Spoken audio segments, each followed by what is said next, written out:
조건에 관해서 틀린 것은 입니다. 조건 성취의 효력은 특별한 사정이 없는 소급하지 않는다. 맞죠? 조건, 기한 이런 것도 소급표가 없는 게 원칙이고 예외적으로 조건 같은 경우에는 소급할 의사를 당사자끼리 합의를 했다, 표시를 했다. 그러면 그런 경우에는 소급표를 인정한다고 했죠. 예, 맞습니다. 해제 조건이 선량한 풍속 기타 사유 질서에 위반한 것인 때에는 특별한 사정이 없는 조건 없는 법률이 된다. 이건 약간 그냥 꼬아서 낸 건데 이건 약간 지저분한 문제죠. 예, 틀린 겁니다. 왜냐면 그냥 조건이 사회 질서에 위반하는 것이에요. 그래서 조건 없는 법률 이게 아니라 그냥 무효인 법률 행위가 되는 거죠. 조건이 즉 103조 위반이면 반사회 질서 위반이면 그 법률 행위 자체가 무효가 됩니다. 그래서 틀렸습니다. 예, 답은 2번이겠네요. 예, 정지 조건과 이행기로서의 불확정 기한은 표시된 사실이 발생하지 않는 것으로 확정된 때에 채무를 이행하여야하는지 여부로 구별될 수 있다. 이 맞는 얘기인데 이건 판례의 일부분을 뚝 띄어나와서 이 판례를 모르면 이게 무슨 얘기인지 전혀 알 수가 없는 문제겠죠. 그죠? 이게 무슨 거였죠? 예를 들어서 이거는 한번 설명을 해보겠습니다. 예를 들어서 채권자와 채무자가 있어요. 이렇게 우리 채무, 돈 1,000만 원을 빌려줬어요. 채권자가. 근데 이 당사자 사이에서 계속 갚아야 하는데 돈을 갚을 때가 됐는데 그래서 그런지 어떤 약정을 맺었습니다. 그래서 어떤 약정을 맺었냐면 채무 이행에 관해서 이런 약정을 맺었어요. 형편이 나아지면 갚겠다. 이런 어떤 약정을 맺었다고 봅시다. 판례 사안은 꼭 아닌데 이렇게 예를 좀 편해요. 그 판례를 이해하기에.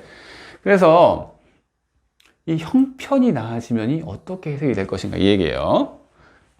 여러분 봤을 때 이거 형편이 나아질 수도 있고 안 나아질 수도 있으니까 이거 조건인 것처럼 보이는데 근데 조건이라고 한다면 형편이 안 나아졌어요. 그러면 결국 안 갚아도 된다는 얘기겠죠?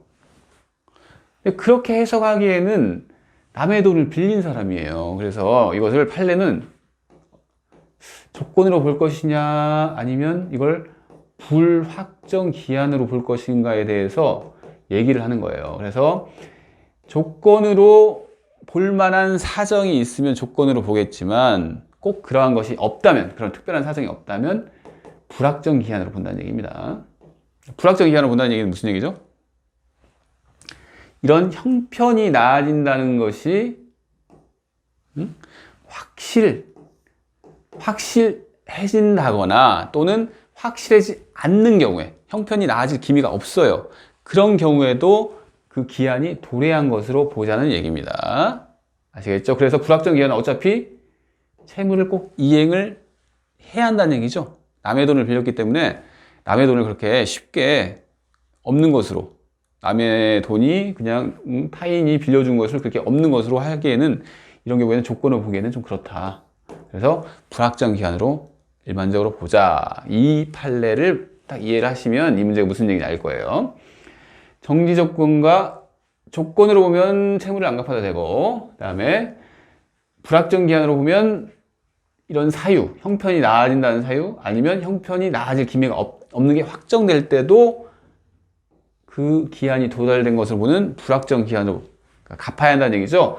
이것의 구별은 채무를 반드시 이행하여야 하는지 여부로 구별될 수 있는 거 맞죠? 그죠? 조건으로 보면 이행 안 하는 거고, 기한으로 보면 어떤 상황이 됐든 이행을 하게 되는 겁니다. 아시겠죠? 그래서 이건 맞습니다. 4번 볼까요? 4번. 이행 지체의 경우에 채권자는 상당한 기한을 정한 최고와 함께 그 기한 내 이행이 없을 것을 정지 조건하여 계약을 해지할 수 있다.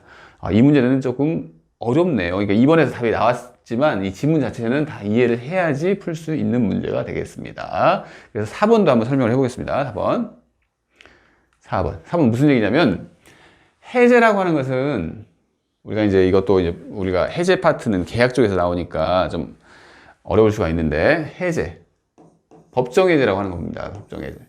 해제라고 하는 것은 어떤 계약을 대상으로 해요. 그죠? 계약을 맺었습니다. 계약을 맺었는데 이 사람은 매수인이에요. 매수인이 중도금을 이렇게 줘야죠. 중도금은 먼저 선이행을 일반적으로 하잖아요. 선이행. 이 갑은 소유권 이전을 해줘야 하는데 그 소유권 이전은 일반적으로 잔금이랑 동시에 이렇게 교환하면서 끝을 맺잖아요. 계약을. 근데 이 중도금은 이 을이 먼저 선이행을 일반적으로 합니다. 선이행을 해야 돼요. 선이행을 해야 하는데 이 을이 중도금을 안 갖고 있습니다. 안 갖고 있는 경우에 그러면 이 중도금을 안 갖고 있는 걸 뭐라고 하죠? 예, 이행지체라고 합니다. 이행지체. 이행기가 있는데 이행을 지금 못하고 있다는 얘기죠. 이행지체는 그냥 채무불이행이에요. 채무불이행. 이런 경우에 갑은 계약을 해제할 수가 있어요. 해제라는 것은 이런 제도입니다. 제도. 그래서 해제를 이제 알았어요. 해제. 이게 성질이 어떻게 되는 것 같죠? 예, 이거 해제는 갑이 일방적으로 하는 이 사유가 딱 있을 때, 이런 법정 해제 사유가 있을 때 일방적으로 하는 상대방이 있는 단독행위라는 거죠. 단독행위죠. 합의해서 뭐 해제 이게 아닙니다. 법정 해제는.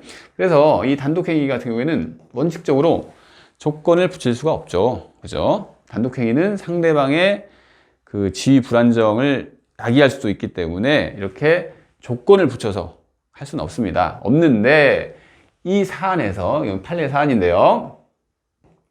이 사람이 매도인이 해제를 할 때 해제는 어떤 식으로 하냐면 우선 한번 물어봐요. 너 언제까지 이 중도금 이행해야겠다. 지금 이 지체를 하고 있는데 내가 한 달 기한을 줄게.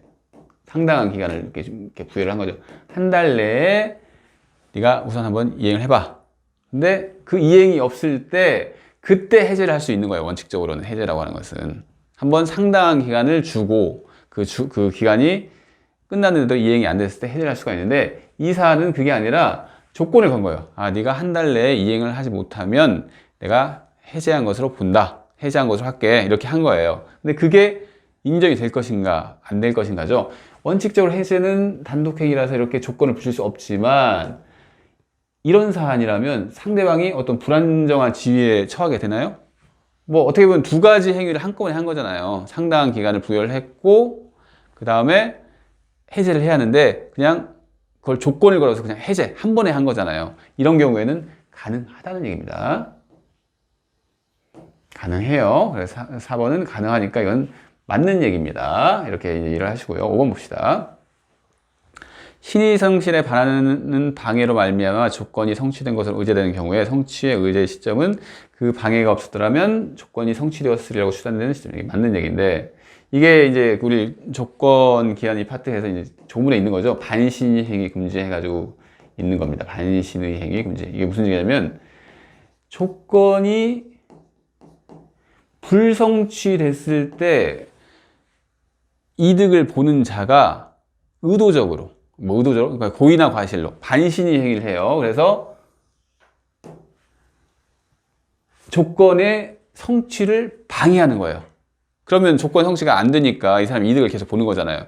그런 경우에 상대방은 어떻게 보면 그 사람 때문에 조건 성취가 안 되는 거죠. 그래서 상대방은 이 반대되는 효과를 주장할 수 있다는 거죠. 그래서 성취가 된 것으로 의제가 되는 거예요. 그런 경우에.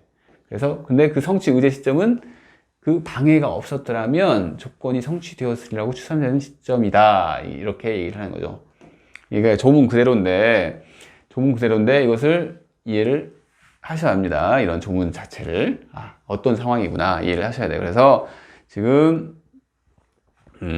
답은 이제 2번 나왔죠. 이 문제는 지문 자체는 좀 어려운 것들이 좀 많은 지문처럼 보입니다. 7번 법률행위의 조건과 기한의 설명으로 틀린 것은입니다. 조건부 법률행위에서 불능조건입니다. X표 치고 불능이니까 안 된다는 얘기죠. 효력 발생이 안 된다는 얘기죠. 효력 발생이 안 되니까 정지조건이 효력 발생 관련된 조건이잖아요. 안 되니까 무효 맞습니다. 조건부 법률행위에서 기성조건이 해제 조건이랍니다. 기성조건. 이것은 조건이 이미 성취가 됐죠. 동그라미 치고 그 다음에 해제조건. 소멸과 관계되죠. 소멸이 된다는 얘기죠. 소멸이 됐다는 얘기는 뭐죠? 무효 많습니다. 이것도 무효. 그리고 3번 볼까요? 법률행위에 조건이 붙어있다는 사실은 그 조건의 존재를 주장하는 자가 증명을 해야 하나요? 법률행위 조건이 붙어있다는 사실은 그죠? 그 존재를 주장하는 자가 주장을 하는 건 맞습니다. 그 다음에 4번 기한이익 상실 특약은 특별한 사정이 없으면 정지조건부 기한이익 상실 이게 틀렸네요. 방금 설명했던 내용이죠. 형성권적 기한이익 상실 특약으로 봅니다.